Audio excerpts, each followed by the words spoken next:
I almost caught it right at the end of that clip. But that's okay. Always playing with the background music on this end, and who knows, honestly, if I will ever get it right. But that's okay. That's okay. Nice to be able to jam out a little bit to some fun, what's it called? Copyright-free music here in the morning. Happy Wednesday to people watching. And if you're watching in the future and it's not Wednesday, well, happy day to you anyway. Happy day. Hope everyone's doing well. Today we have episode 15.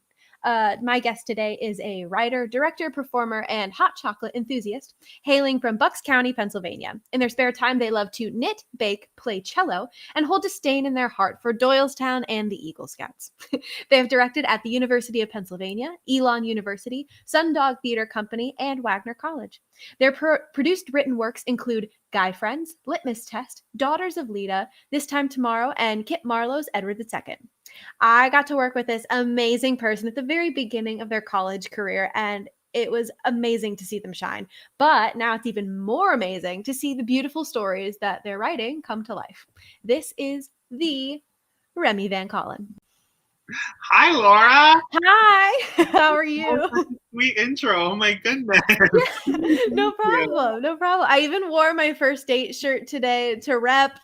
You can't. I'm like, I don't know if I can like show this without like. Oh yeah. But like, oh god. You know, the dryer really wrecked it in terms of the screen printing. But yeah, I don't know if you had that issue too. Yeah. But absolutely. I like to wear it sparingly so it lasts a little bit longer. But I gotta say, I love your bio so much. I wrote it I've just kind of been recycling it from our like showcase Instagram page, and they said like, make it funny, make it you, and I was like, okay, and so I wrote that. No, it's perfect. Like you're such a beautifully eclectic human in general, and so your bio really reflects it. First of all, hot chocolate enthusiast. My thoughts. It should never be made with hot water, only milk of some sort. I'm of two minds. I agree that the best hot chocolate is made with hot milk. However, in a pinch from a Keurig, if it's a good quality like hot chocolate blend in like the K-cup, then it works. But I agree with you that the best hot chocolate is absolutely made with milk, 100%. I totally get that. I haven't made hot chocolate out of a Keurig as much. It's usually like you pour the thing in the cup and then you like fill it with some type of hot liquid. That's where I'm like milk only. But I could totally see how the Keurig would definitely fulfill that. And then also the disdain for Doylestown makes me giggle too, because we were just talking about this earlier, but my partner's from Bucks County and I'm like, oh my God, I actually know where this is and what this is. Yeah. Doylestown has made 3 attempts on my life as a town.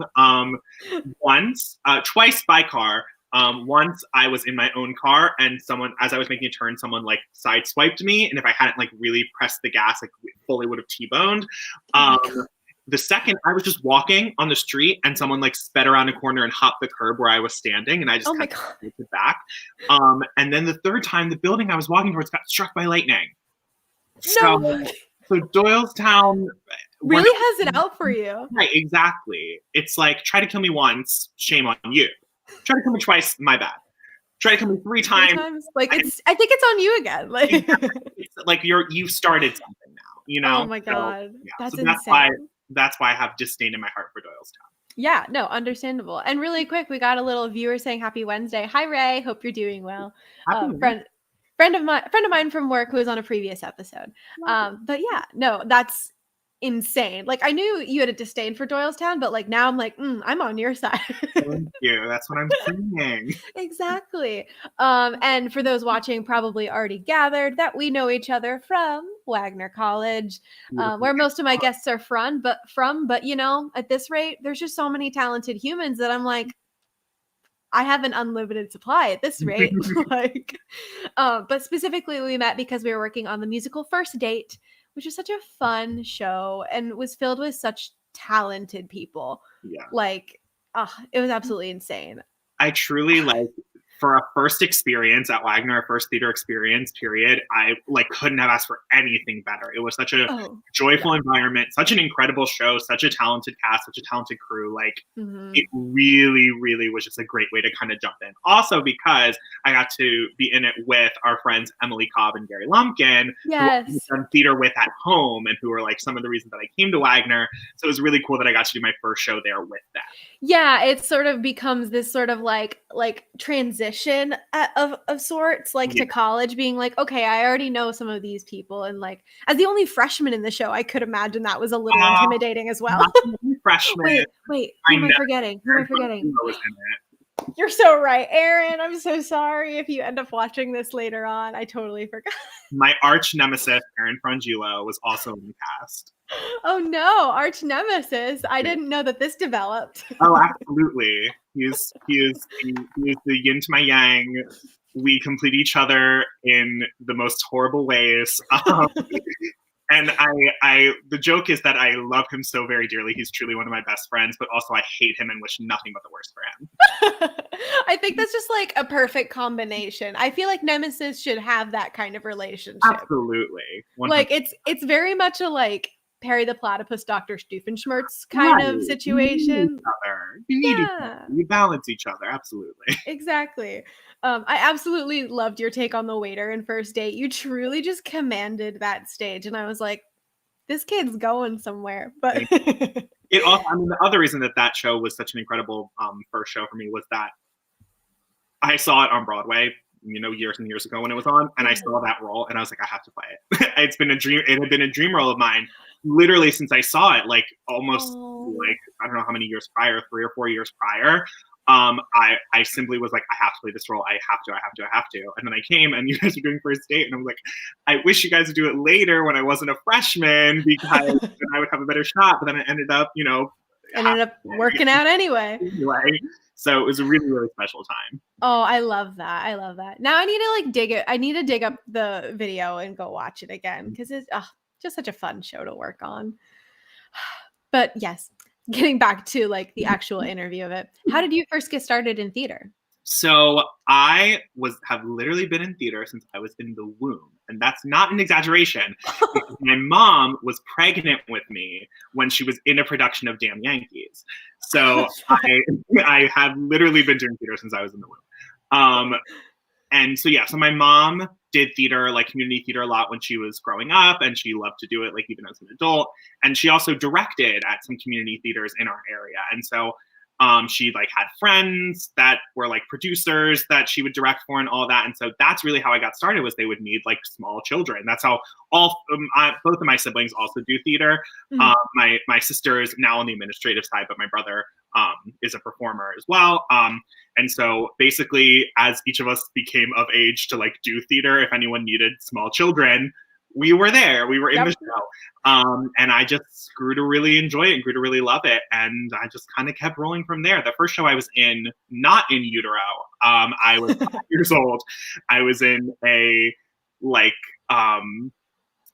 unlicensed version of Pinocchio. I played one of the bad boys that gets turned into a donkey. And it was like really fun. And then I just kept rolling from there.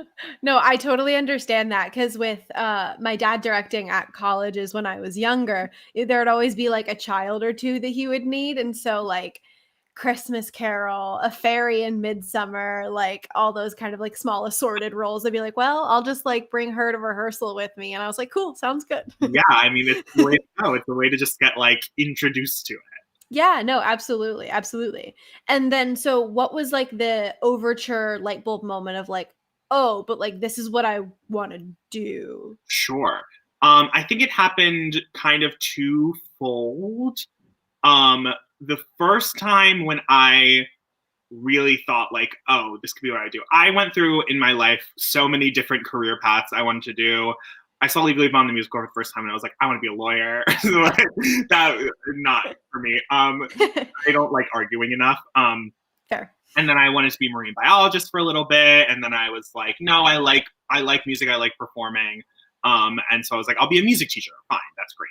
And I think that people who do pursue being music teachers are really incredible because there's like that education requires you to be a multi-instrumentalist. It requires you to like both be an excellent performer and have an education back. Like it is truly an unreal bold pursuit, but I just realized that wasn't necessarily for me. Yeah.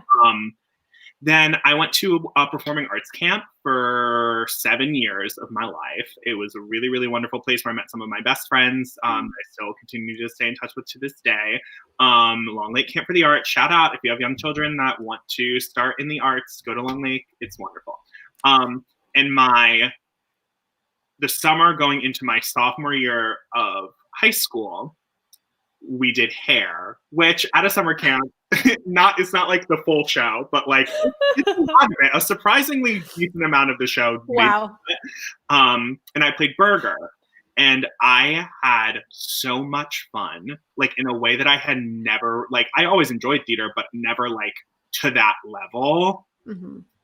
I had such a blast. Like I loved the cast. I loved the role. I just loved being on stage. Like it wasn't about like, I like singing and dancing. I just enjoyed like physically being on stage with everyone so much that I was like, oh, wait a minute. I think I might actually like really want to do this. Yeah. And then my junior year of high school, we did The Little Mermaid and I played Ursula, which beautiful. had been for a while. And like, I think it was our highest selling show ever. Like we had a huge auditorium. So like it wasn't a great theater space, but it was a huge auditorium. Right. We had, I think, like 1,200 people at the Saturday matinee. Wow. And, like, getting to sing Poor Unfortunate Souls to that like giant crowd as the end of Act 1, like the whole everything was like so meaningful to me. And I was like, yeah, that's it. That's the solid moment. Yeah. It like started with hair and then it kind of like struck down with Little Mermaid. No, I totally get that. And then it's funny because then you get to Wagner College and then you do hair again. It was the third time. No way. There's another one in between. The summer before I came to Wagner, I played Margaret Mead at a community theater. So you've done hair 3 times, but Margaret Mead twice. Mm-hmm. I've also done The Drowsy Chaperone 3 times and played George twice. So my God. There's some roles that just stick with me. But no, that's okay. As someone who's done Midsummer Night's Dream like 4 times, yeah, I get it. I get it. Yeah, I played Margaret Mead twice within the span of like 8 months. Yeah. That's wild. Yeah, that must feel nice going into it. You're like, well, I already know the role. Like it definitely made preparing the material easier because I was like, I do already know it and like have it relatively memorized. So that was helpful in the context. Absolutely.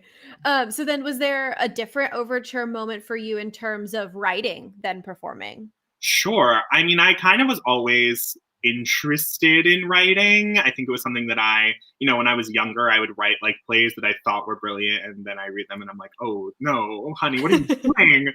I like wrote this horrible adaptation of Jekyll and Hyde that's like 20 pages long, and I thought it was like a full masterpiece play, and it is so bad. The beginning is like, okay, I can see kind of where you're going, and then I just get so impatient that I would just like rush the end and like 2 scenes. It's so bad.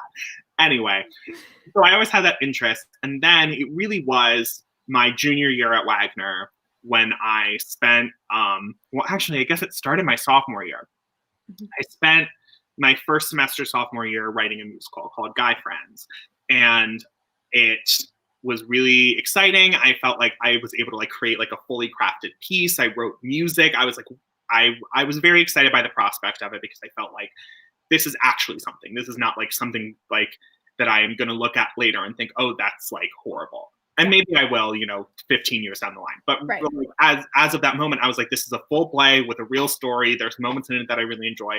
Let's see. And then I submitted it to CSP, our Completely Student Productions, which is a student theater organization at Wagner College. And for the spring of my sophomore year. And I guess at this point we're all like gone. About everyone besides current CSP president Amanda Calvin, everyone that's on that board is now gone. So I'm going to talk about it. No, that's fair. It was accepted for either slot. Like it was whichever slot was available. I was available for. We were going to do Guy Friends that spring. And then I was cast in both Pirates of Penzance and My One and Only. And then you're like, well, so, like, who was not available to direct. And so we ended up doing 12th Night and All Shook Up, which were both fantastic productions. So incredible. And then the next semester, they were like, so next semester we'll put it on. And then it ended up working out that I had second slot free, and they did it. And it was the most joyous experience of theater I've ever had in my entire life. It was an unreal group of people. Like, I look back at the group of people that were involved in it that I got to spend like every week with for a month, and I'm like, this is a party. Like, this is like it's such a blast. Like, I truly got so lucky with the talent that like came to do it. And then just seeing how they all reacted to it as artists, everything that they brought to it, it wasn't just something that they were like, I guess I have to like read this line this way. They really felt like they were portraying characters. Right. And that felt really good for me because I was like, okay, this is a play that can be done. It can't just only be done if I'm directing it. Like, no, actors and directors can take it and bring something of their own to it. Yeah. So that was really exciting. And then the audience seeing it and laughing and crying and like emoting with it was really exciting as well. So once that had opened, I was like, yeah, I really want to continue to be a writer. Yeah. Once you can see like that, like affect, and hold on, I have so much sun coming directly in my eyes. It was like the sun decided to really come out and then just go straight for the face. And I was like, okay, let's chill out a little bit. But no, I can totally get that. It's when you realize you're like, oh, this isn't just my characters. These are characters. Right. That other people can, like see themselves in, or all that and the other. Like, we did a lot of, my incredible assistant director, Megan Campbell, who's a current senior at Wagner College, love her. She led a lot of, kind of cast discussion and exercises throughout the process, where we really got to see, like, get deeper into these characters, see how we relate or don't relate, see how we, work through this. And it was really exciting to see, like, how deep it could go with the piece. Yeah. And I think that's so important, not just for like not just for like all production should be going into those deep spots, but like, especially going into new work, which perhaps like, it's like, this is what we have, but let's try and discover further. I'm sure that was so illuminating for you as the playwright, composer, etc., as well as for them too, Absolutely. I mean, because that's the thing with like established pieces. There's always, another production you can look at, or other people who've taken a stab at these characters, who have discovered things, who have unlocked things that you can then draw on. And then you can always go deeper or go in a different route. But like, there's essentially like a basis of academic study on the piece. Whereas with the new work, none of that exists. You're entirely without any other kind of preconceived notion. And then if you can still find things, that's very rewarding. Yeah, absolutely. And what's great is that we have lots of amazing little clips of things that you've done recently. And I'm so excited to talk about them. But first, I want to talk about Litmus Test, because I believe that was the first time I got a chance to see some of your writing in action, and watching like the live stream of it. And I was blown away by your writing skills. And I'm trying to think, was that one of your first shows to be produced, or was that Guy Friends first by one of the student runs? Guy Friends was first. Gotcha. And then Guy Friends was the fall of my junior year. And then Litmus Test, which was directed by the wonderful Amy Nicifaro and produced by CSP as well, was fall of my senior year. Gotcha. Yes. And it was done virtually because, at the time, Miss Rona was around and abound. She really was. There with the student run org, so it's hard. Yeah. And what was that like to have, because like you had done Guy Friends and it was produced in person, you got to be involved in that way, but then what was it for you to be sitting in on someone else directing your show, but in a digital capacity? Because I can imagine that's also very different. it was very different. It was very interesting in a lot of ways because I was, it was the first time that I had written something that I was not very hands-on with like the production of. I mean, I was on the board, so I was producing it, but I was music coordinator. So my job didn't really exist my senior year because we didn't do any musicals. It was all plays, so I didn't really there was not much for me to do other than just kind of be another presence on the board and be like available to our productions as a voice. But aside from that, I was part of casting. Amy requested that I be there to help her cast and to like give my input on that. And then, I would come to any rehearsal that I could. I was doing dance project at the time, so I wasn't fully available, but anytime that I could, I would come to rehearsal and just kind of see where things were at. And it was different and odd to not like be so hands-on with it, but it was also really exciting because it was totally not guided by my voice. Like with Guy Friends, everyone gave their input, everyone found their way through it, but I was also, as the director, guiding it and then shaping it the way that I saw it. With this, it was totally like completely free of my interpretation, only my words, just the script sent along, and not only reinterpreted through a lens of a different director and different actors, but reinterpreted into a digital format, like having to kind of maneuver this piece that was written to be done in person to work in a digital format.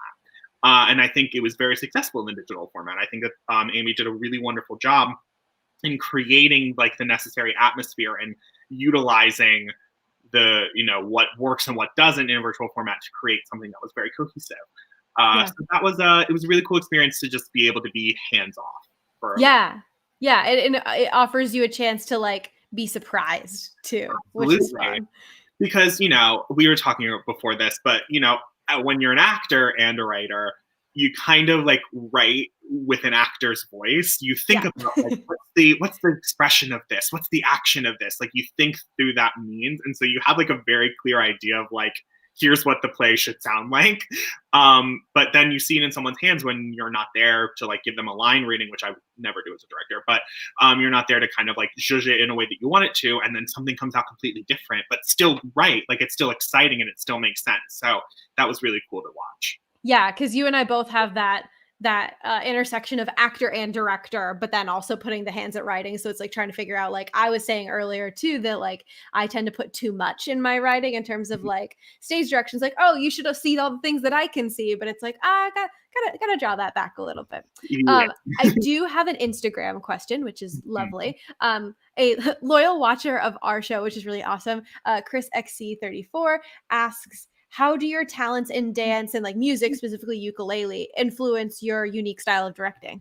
So I'm of two minds as a director, which is they sometimes seem contradictory, but I think it's just you apply whichever makes the most sense at the time.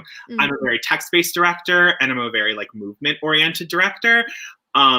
So in terms of how dance influences me, I'm always thinking about body attitudes. I'm thinking about like how people are related in space when I'm staging. Like, what does that space mean?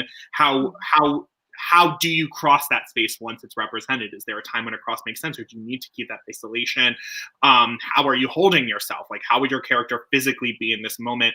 I think theater is really interesting because even in a naturalistic scene, you can exaggerate the body more than the voice, in my opinion, because I think that people live in their bodies rather largely in real life anyway. So I think that, like, if you're able to kind of craft a body attitude that develops over time, then that's really insightful in terms of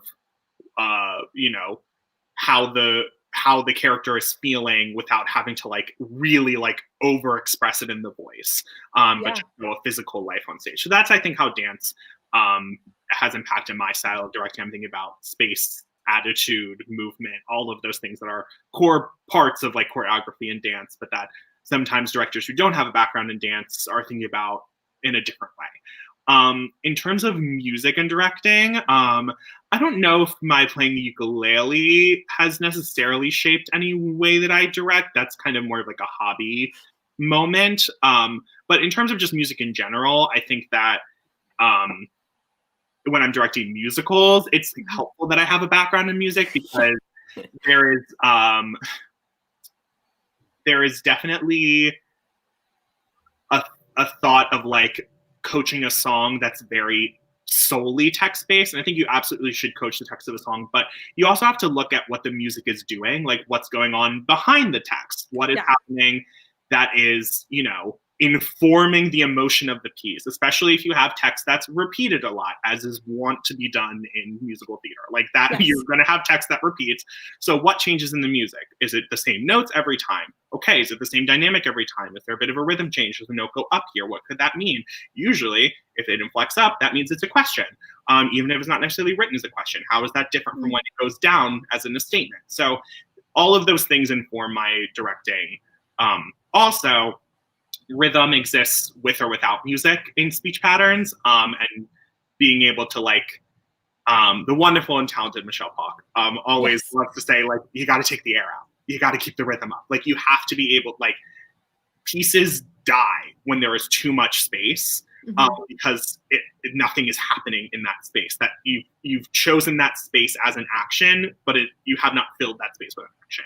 So talking about rhythm, pace, the dynamic, the back and forth, the call and response that is like present in a scene, like that is really important to me directing plays or musicals. So I think that's how my knowledge of music influences my style of directing.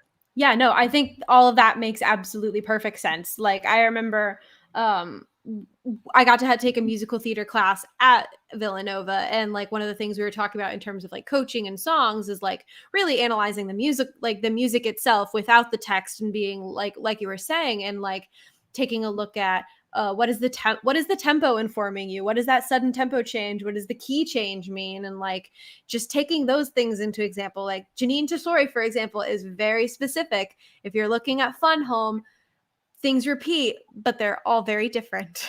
And like you need to know what those mean when you're performing it. And it's very helpful for a director like you to know those things going in, because then you're like, okay, I know what the artist was trying to write. Now I'm going to help the actors bring that out. And I totally completely agree, especially with Janine Tesori, but like she's very particular when she composes. And I think that, you know, a big challenge of this, I just directed Mamma Mia at the University of Pennsylvania, which was so much fun. Congrats about that. Thank you.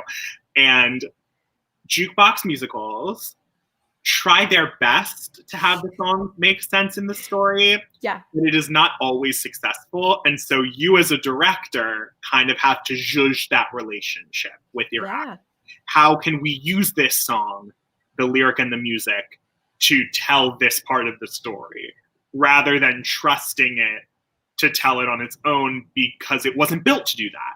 Right. Musical theater songs are built for, well, not all, but I mean, a lot of musical theater songs are built for that specific moment in a piece, so you can kind of trust, as long as you're embodying it, that it will take you from point A to point B. But with some of the songs in Mamma Mia, that is not really the case. Yeah. So that's where like Honey Honey like fits in this really good spot, because it's like the song is what she wrote in the letter, so we're retelling it in this funny way, like it's using it to your advantage. But I can imagine there's other songs that don't have as great of a context for it, and you just gotta figure one out. There's definitely, I think that there are some songs that work beautifully. I think Honey Honey is so fun. I think Name of the Game actually works really, really well for that moment in the show.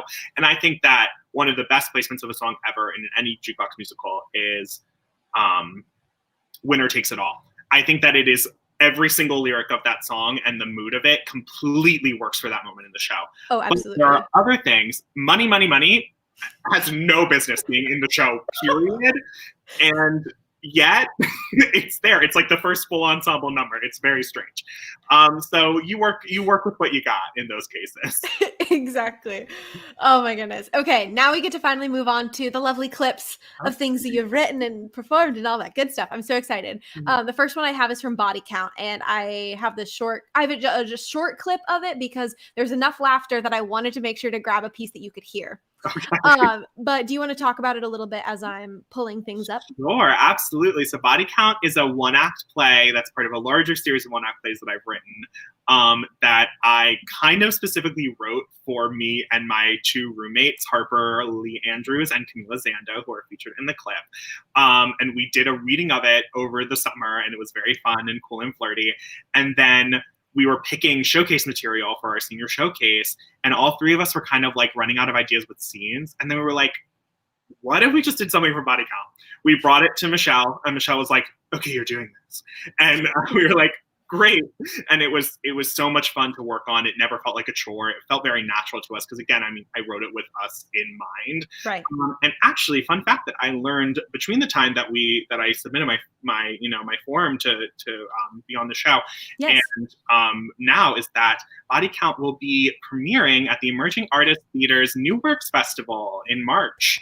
That's so exciting. Very excited to see it in its entirety rather than just this scene. But yeah. Oh, that's so amazing. We'll talk about that more in a second, but let's watch a clip from it. Right. Ooh, helps if I do the right one. Knock, knock. Who's there? There's a dead body in my car.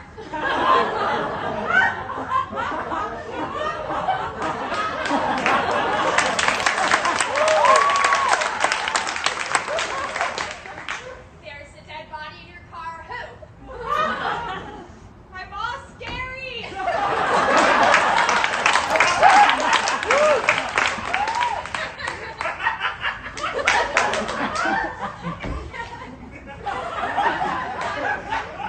Sorry, did you just say that your boss's corpse is in your car? Yes. There's a cadaver in your Corolla. Okay, so what do I need?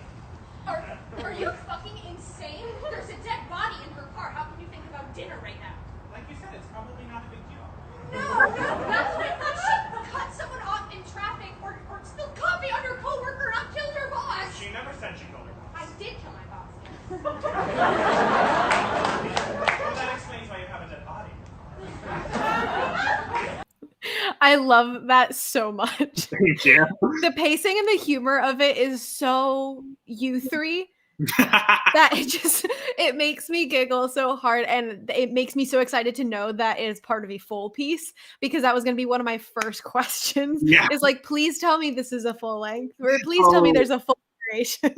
Yes, it's like a 30-minute one-act play that just kind of gets wilder and wilder from there. Is that the first scene? Yeah, that's like the beginning.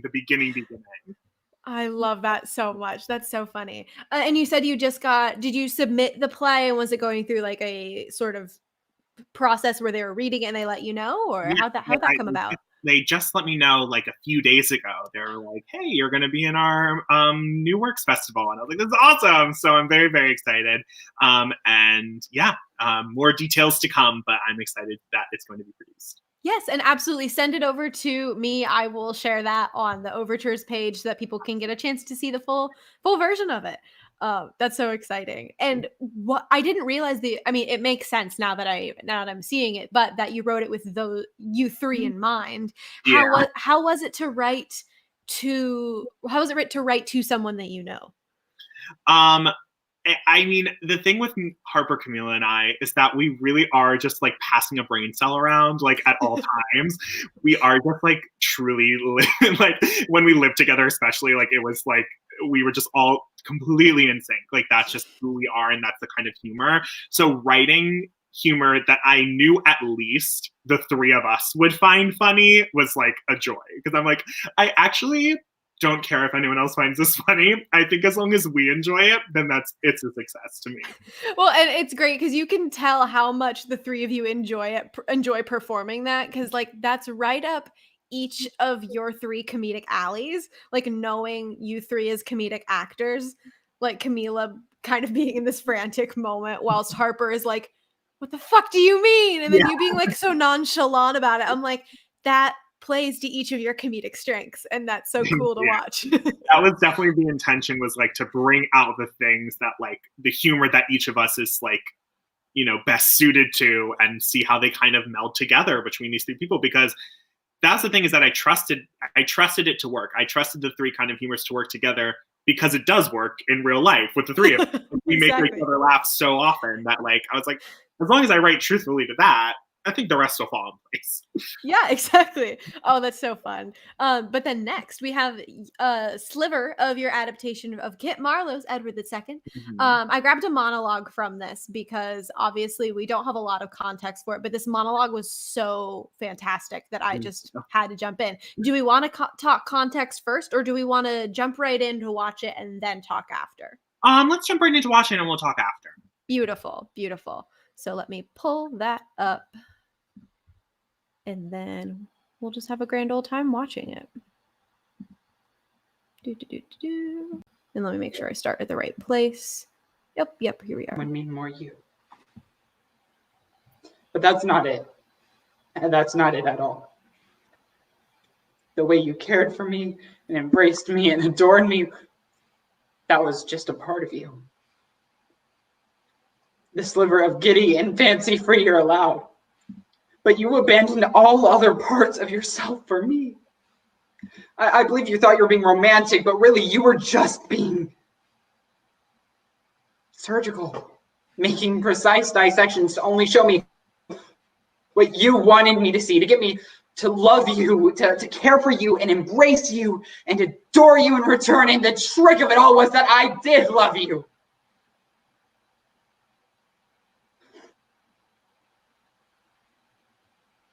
I loved you more imagining the parts you didn't show me than I loved you for the parts you did. Fantastic acting and directing. Shout out to them. I don't unfortunately know their names because I've graduated since then. Yeah, but the one performing the monologue is Joshua Piper. He's a current sophomore at Wagner. Fantastic. Really a wonderful actor. And he's a writer himself. He amazing adaptation this past year of Much Ado About Nothing called Much Ado About Gender. And it was so he's a very, very wonderful person. Like I was very delighted to get to work with. So Kit Marlowe's Edward II. Yes. So I wrote this specifically to be performed virtually. Because we had on my senior year, we had an extended winter break. It was like essentially from Thanksgiving to February 15th. Oh, wow. We had like 2 truncated shorter semesters and then like a really long winter break where you could also take like a winter term class. And so Shakespeare on the Oval, the club that was producing this, was looking for a virtual show to do. And so I kind of whipped it up. It's half original text that's kind of like meta commentary through the lens of the characters about the play and about each other, and then half original text like from Marlowe's version.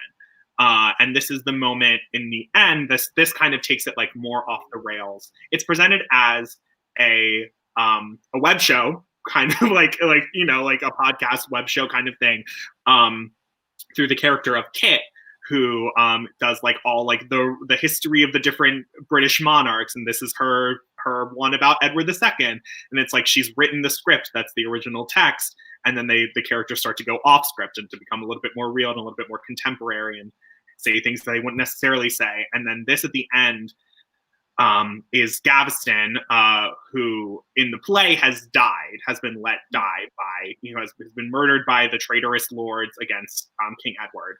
And King Edward, who was so in love with him and who wanted nothing more than to be with him, but who couldn't quite get rid of his crown, who couldn't quite abdicate the throne to be with him, and then loses him in the end, and loses the next boy that he like frivolously loves, and this, that, and the other thing. And this is Gaveston, who has come to him in the form of like this angel of death, and then reveals himself to be Gaveston. Airing what has truly transpired between them. Edward, who thinks it was this great romance, and Gaveston that says, you didn't, I loved you so much, but I didn't know you. You should let me know you. That was really the heart of these two characters for me, is that it was no perfect romance. It was not this beautiful love story shrouded by war tragedy. There were many, many problems between them that through a contemporary lens, we can really kind of parse out. Yeah, absolutely. That makes total sense. What made you decide to adapt this particular story?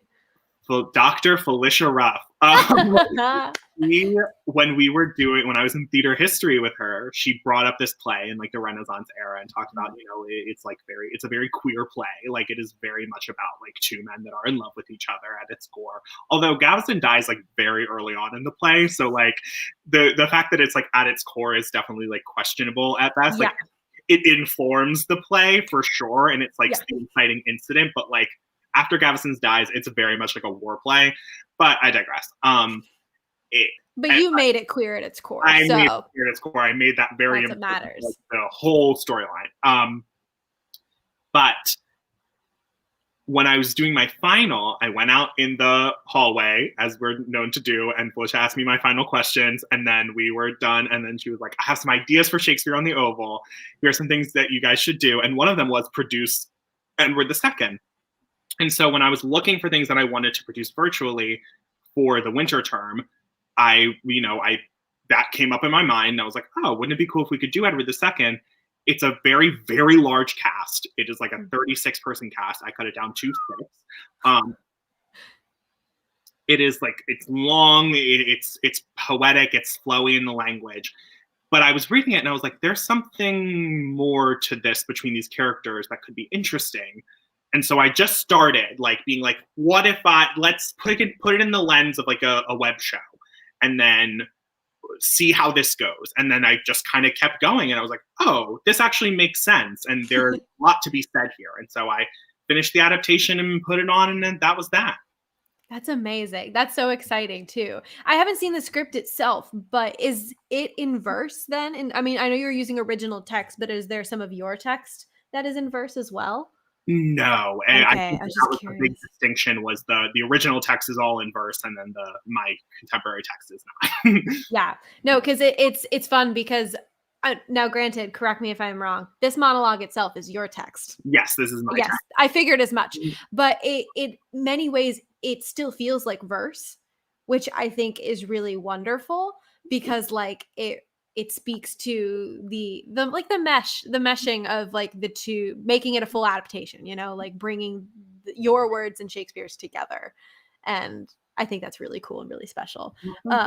Yeah. And did you get a bigger hand in like producing it with Shakespeare on the Oval? Who directed it? How'd that come about? So I directed it. Awesome. Yeah, and I was co-president of Shakespeare on the Oval with Brianna Cielo. So I was definitely a big part of producing it, which was kind of okay because we were all like virtual and distant. And I was like, once the piece was chosen by the board, I was like, yeah, like I can kind of, like, I of course kept the board like involved and in the know of everything, but I'm like, I can kind of like do produce this so that Yeah. like we don't have to worry about like too many other things. And so I found the designers, the incredible designers who, like, if you ever get the chance to watch the whole play, they did some really, really incredible things. Mo O'Melian was our lighting designer, and Yay, Mo. they made lightning happen on the screen, which was insane. My lovely nemesis Aaron Frangillo was our scenic designer, and he created like the computer screen background that they're all on, and helped Kit design her little book nook with the candles and all that. And then Matt Storty was our costume designer, and he did a really wonderful job kind of modernizing while still keeping the feel of like these, Renaissance characters. Like all their costumes felt, contemporary enough that it could, but inspired by the Renaissance world enough that it could live in both worlds, which was very cool. Yeah, absolutely. And I would definitely be interested in like seeing the whole thing at some point. So it is available on the Shakespeare on the Oval Facebook page currently. I love that. I love that. We'll throw a link to that in the description of this video once it's done. We're done going live and all that good stuff. And then finally, we get to touch on your musical talent. I have a lovely clip from the song cycle you wrote. And this was produced this last semester. Yes. So the most recent. And also after you graduated, which is also really exciting too. Because you weren't even on campus necessarily to work on it, but they were producing it as an alum, which is so cool and so exciting. It was a really, really exciting and like humbling and wild experience to like see it done after I was gone, and the great work that everyone put onto it was really cool. Yeah. And I do have the clip, so I will pull that up right now and we will listen to some gorgeous singing. This time tomorrow, I'll be back on my feet. I'll face the day come one day, I'll see it through. This time tomorrow, oh, won't it be sweet? Sing one more song, my song.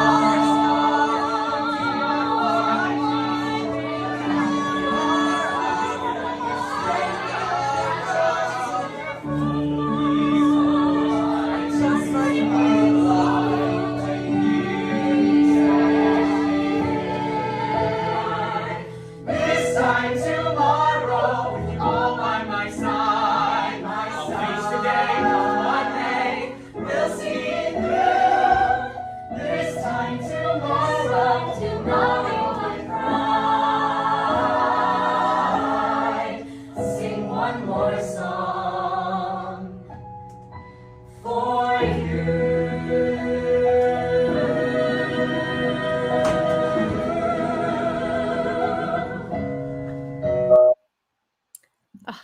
Such gorgeous music. Thank Oh you. my God. Oh my God. And it's so cool because now I've talking to Andrew who directed it. Right.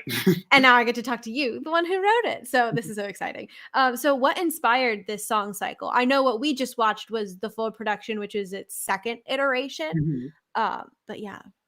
So it was my plan for my honors thesis my senior year was I was like, I'm going to write an original song cycle. The plan was, of course, to have it performed live in like, campus hall or whatever.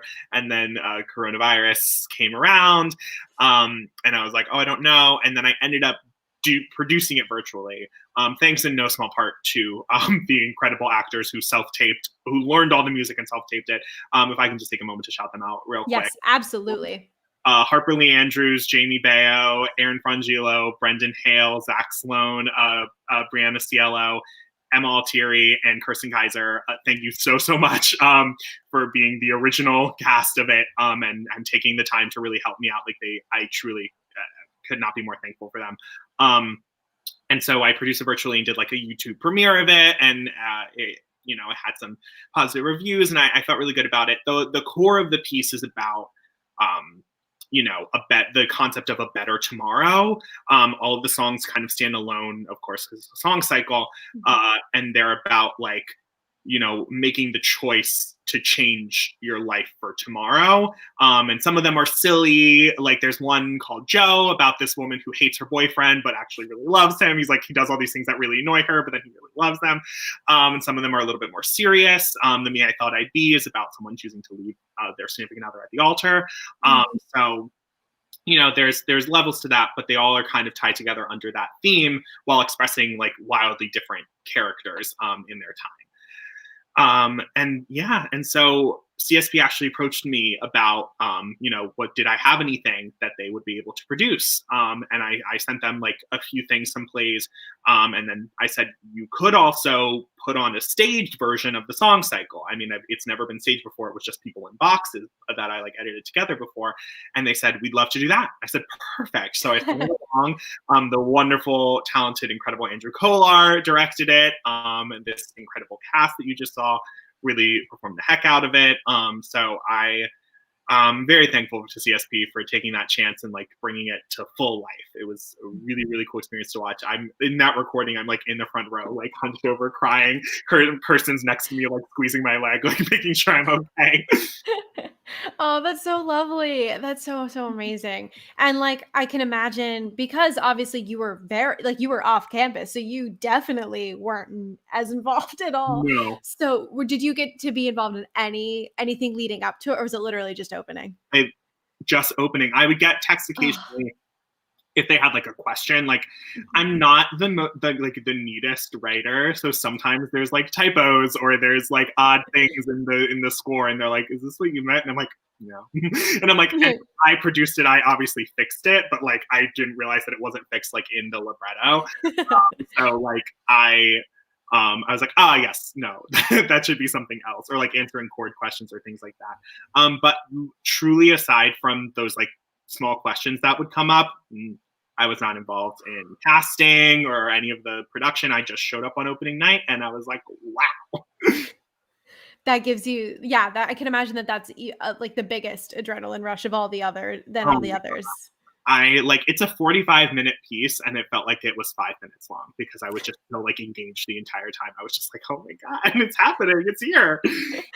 That's so special. And I'm curious, just because you're able to write in so many genres, what differences do you see in yourself when it comes to approaching writing music versus lyrics versus a play? I know those are all very different things, but I'm curious as to your process. Sure. Although I have written music, I always hesitate to call myself a composer, just because it's not really a skill set that I'm like well learned in, and I don't think I'm like particularly great at it. I think I do a serviceable enough job to give something underneath the lyric that I've written. Like that's definitely how I view myself in terms of being a composer. So there's that, in that I'm just kind of like, my process is very much like, I know what I want it to sound like in my head, and then I try to put it on paper, like little melody lines, and then I'll like put some chords underneath the melody lines. So there's something that's moving, something that's static, doing the good music theory training that I have, trying to just like create chord progressions that are correct for what I've written in the melody, and then just kind of leaving it at that, and just being like, if this ever goes any further, I will consult with an orchestrator and make it, and they will do their incredible work and make it better, because I'm not truly a composer. But in terms of writing lyric versus writing a score, or rather writing a play, I don't know if I necessarily have like a different approach per se. I think, lyrics but often rhyme. So that's definitely something that's like different, is figuring out the rhyme scheme. I think that I talk to myself less when I'm writing lyrics. I think that I'm just kind of, I guess I do have a little bit of a different method. When I'm writing lyrics, I just have my phone out with my little voice app. And if a lyric or a line comes to me, I just sing it into it, and then I press pause.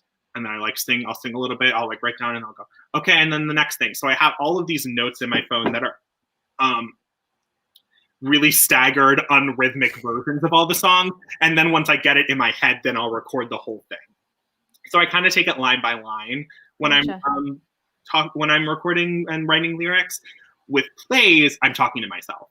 I'm literally speaking aloud and then saying, and say, oh, and then what do you think about that? Well, here's what I think. And then I type it a lot. So I'm just having conversations with myself and then putting them on the page, and then going back and being like, is that still too close to my voice? Is that more in the character's voice? And then I edit that way. So that's definitely, I also think that I probably not a good thing, but I'm definitely more of an editor when I'm writing a play than when I'm writing lyrics, like writing a book and libretto rather than writing the lyrics of the song with lyrics. Again, I am a songwriter, but it's not my forte per se. So I will set it and forget it sometimes. I'll be like, okay, I made it through that song, done. And I'm not going to look at it again. So I'm definitely more of an editor when I'm writing like a book or a play. Yeah, no, that's really interesting too. Because like, I think that's really cool that everyone just has such different processes when it comes to writing. Like some people are like, I wait for my characters to talk to me. Yours is more of like, I'm going to talk and then I'll figure out if it fits the character. It's always so cool and fascinating to me to see those kinds of differences. And going from the writing side of you, but going to something that's completely you do have a podcast as well. I do have a podcast. The Hobby Whore. Hobby Whore podcast. I really need to get started on season 2. I've been putting it off, but like I have the time now, so I'm like, I gotta get some guests on. Maybe we can have you on, Laura. That'd be so fun. I would love to be on. The production of this and how this all came about. Yes, I have a podcast. It's on Spotify. It's called the Hobby Horror Podcast. Every week, well, not anymore, not currently, but for last winter, every week I would have a different friend of mine on who has taken something that they've enjoyed as a hobby and turned it into who have either kind of mastered the hobby or have turned it into a more serious / professional pursuit. So I've had photographers, pro gamers, crafts people, all kinds of different things. So I am definitely excited to get that back up and rolling.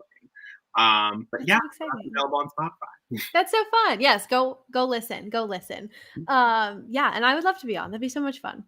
And as crazy as it is, I believe we've made it to the end, which is so incredible. Lord. It really does go by fast. Yes, it really does. Laura warned me at the beginning. She's like, it's going to go like that. And I'm like, okay, yeah. And I'm like, I believe you. But you don't know until you're doing it. Totally. Yeah. So where can people find you in the internet worlds? Absolutely. You can find me on Instagram at Remy. Wait, I don't want to mess this up. I should have prepped this before. No, that's okay. That's okay. Look it up. That's totally okay. _Van_Collen. I almost said dots instead of the underscores, but that's not true. And then you can find me on Twitter at RobinWingRC. Fabulous tweets. Fabulous. And you can find me on TikTok at Remy Bars. And I have some TikToks that have done well. I'm not a TikToker by any means. That's okay. I have friends that are TikTokers, but I am not. But you can still find me there if you'd like. Beautiful, beautiful. And yeah, so you can find me on Instagram and Twitter at Lora_Marjoram, my website, www.lauramarjoram.com. You can find this lovely show on Instagram at Overtures Show. There's 2 S's. It looks weird, but I promise it's right. And if you're watching this episode, you're probably on YouTube. So yay, you made it. Feel free to subscribe, all that good stuff. If you're subscribing, then you'll get reminders for upcoming episodes. And speaking of upcoming episodes, I don't know yet when the next episode is, because this month has been a little bit crazy, but such a blessing to get to promote so many amazing, wonderful people before their shows went up, contracts have started, etc. I've been doing 2 people per week, but I will admit audition season is beating me up a little bit. And so I will probably move back to 1 episode for a week with maybe a surprise one here and there for those who have quick gigs they need to promote. But for now, follow the Instagram, stay tuned there. You'll see more episodes coming up there. But yeah, Remy, do you have any final thoughts for viewers live and in the future? Oh, goodness. Just keep watching because Laura is a great host. And Laura has brought on some incredibly talented people who I am big fans of and who you should be big fans of. And you should all be big fans of Laura. So keep watching, enjoying, and supporting. Thank you. You're so sweet. Oh, my goodness. Thank you so much, everyone who's watching now and in the future. And we'll see you next time.